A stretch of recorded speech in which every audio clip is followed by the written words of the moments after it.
มากราบเบื้องบาทาพระชินสีต่อหน้าลับหลังก็ดีกายใจวจีลูกนี้บูชาพระธรรมเจ้า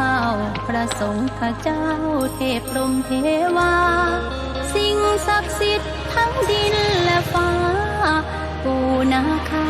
และย่านาคีเตรียมธูปเทียนแผ่กราบพ่อแม่ปู่ย่าตายายบรรพบุรุษผู้ล่วงไป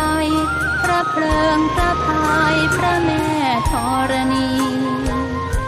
พระแม่โพธิ์ศพพระแม่คงคาเจ้ากรุงพาลี